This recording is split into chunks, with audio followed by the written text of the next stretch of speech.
No sé ni cómo empezar a contar esto. Han pasado ya algunos meses desde que ocurrió y todavía hay noches en las que me despierto pensando en aquel pasillo. Esto nunca se lo he contado a mi familia porque, honestamente, ni yo mismo sé si lo que viví tiene alguna explicación lógica. Hay ocasiones en las que pienso que fue un simple ataque de ansiedad, pero algunas otras veces estoy seguro de que fue algo incluso peor. Verán, trabajo por la zona Tacuba y como miles de personas utilizo el metro todos los días. Mi rutina es aburridamente normal. Salgo de la oficina, entro a la estación y hago el transbordo entre la línea 7 y la línea 2. Lo conozco de memoria.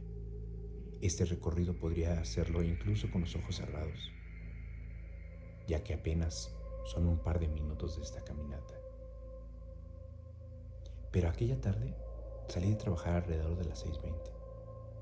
La estación estaba llena, como siempre.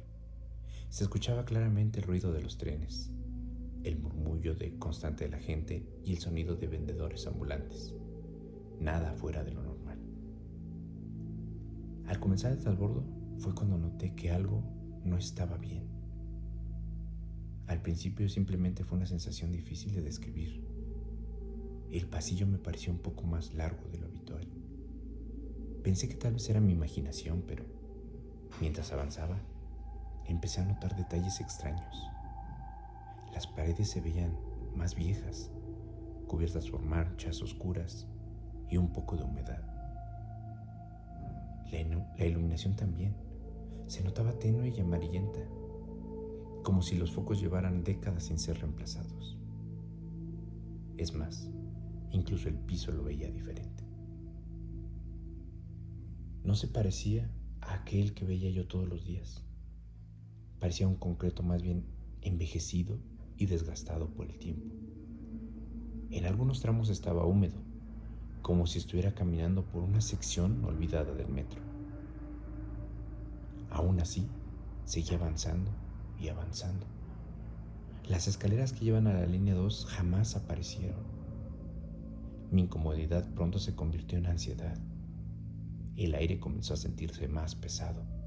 Me costaba respirar. Comencé a sentir un malestar extraño. Este me oprimía el pecho y el estómago.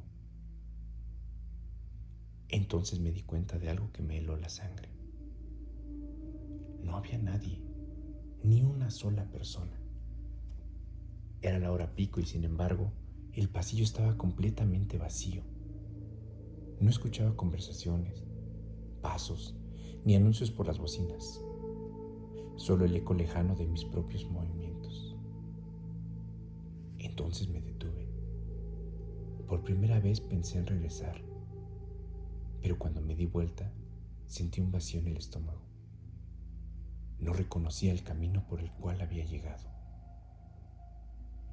Detrás de mí, el corredor parecía diferente.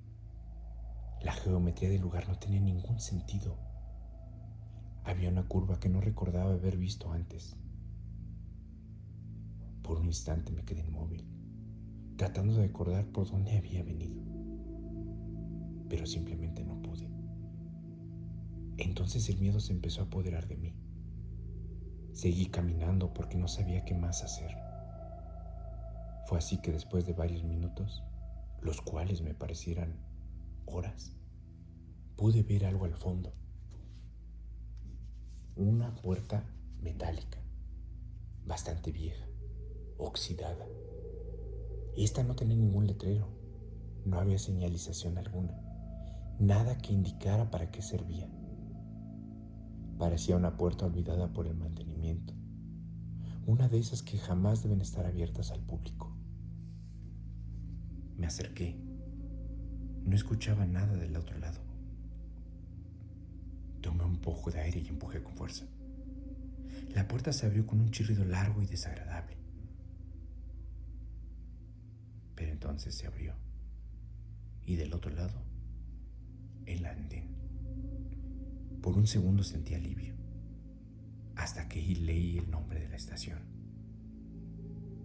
Colegio Militar. Me quedé paralizado. No tenía ningún sentido. ni geográfico, ni lógico. Yo estaba en pleno transbordo de Tacuba. No tomé ningún tren, no subí ninguna escaleras ni cambiado de dirección de forma significativa. ¿Cómo me pude haber aparecido en aquel lugar?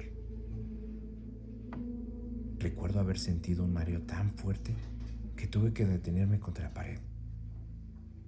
Después de unos minutos, salí de la estación apenas pude. Ni siquiera pensé en volver a usar el metro. Así que salí hasta la calle y tomé un taxi que encontré y me fui directo a casa. Durante ese trayecto traté de reconstruir lo que había sucedido, pero había fragmentos completos de mi memoria que simplemente no estaban. Era como si alguien hubiera arrancado varias páginas de un libro. Al llegar a casa, ocurrió aún lo peor. Miré la hora. Eran casi las 11 de la noche. Me quedé observando el reloj durante varios segundos. Pero si salí de la oficina apenas 6:20. El recorrido completo debió haber durado a lo mucho 10 minutos. Sin embargo, estuve desaparecido más de 4 horas. ¿Dónde habían quedado?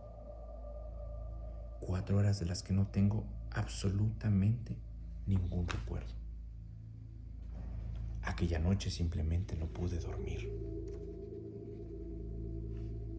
De esta forma fue que pasé horas buscando historias similares en el internet.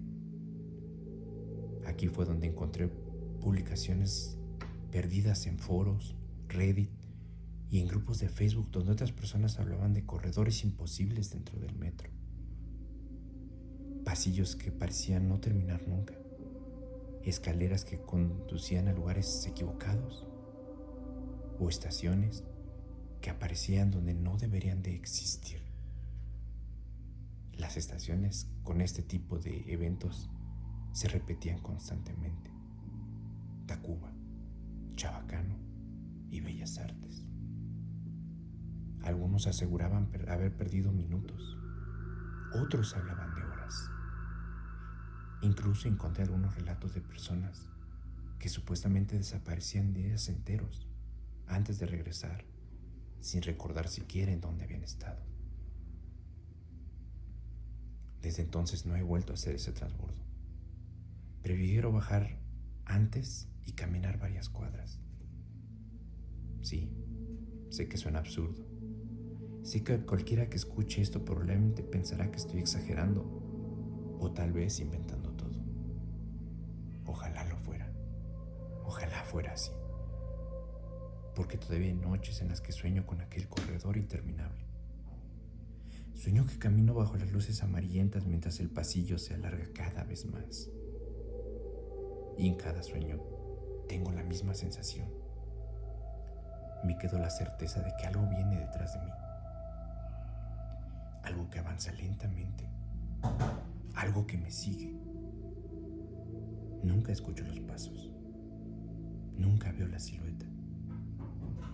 Pero sé que hay algo ahí. Y apenas reúno el valor para voltear, siempre despierto antes de verlo.